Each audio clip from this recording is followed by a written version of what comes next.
Comme le disait notre collègue Bernalici, nous avons un amendement de suppression de cet article. Nous proposons de faire primer la justice et le droit des justiciables sur le secret des affaires des entreprises.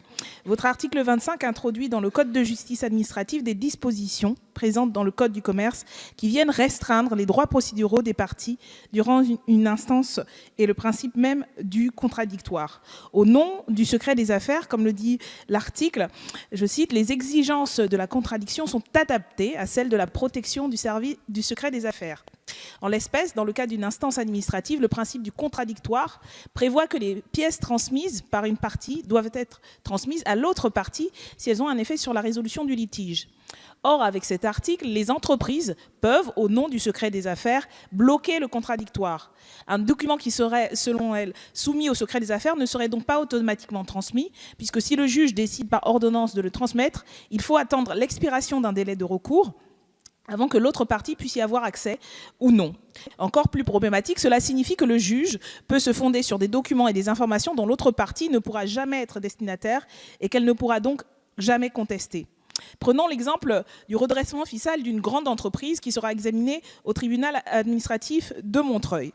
L'administration fiscale ne pourra avoir accès aux justifications de la société qui a fait l'objet de ce recouvrement si celles-ci sont dites couvertes par le fameux secret des affaires. Donc, par cette loi adoptée par votre majorité, on ne fait plus confiance à l'État et on privilégie les entreprises. Il ne s'agit pas d'un cas particulier ou d'une société concurrente qui pourrait mener une telle procédure, mais bien de l'État, ce qui nous semble particulièrement grave. Voilà pourquoi nous demandons la suppression de cet article. Si.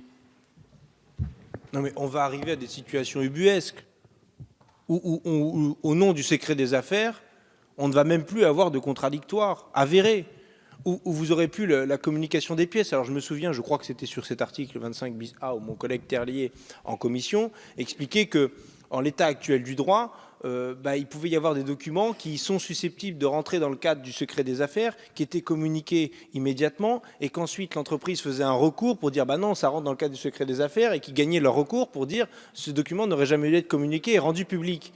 Bah oui, mais ça dépend de quel point de vue on se place, quoi. Si on se place du point de vue du secret des affaires des entreprises, oui. Si on se place du point de vue du justiciable, du citoyen qui veut avoir la vérité et la transparence, non. Et voilà, c'est une question de point de vue, et oui.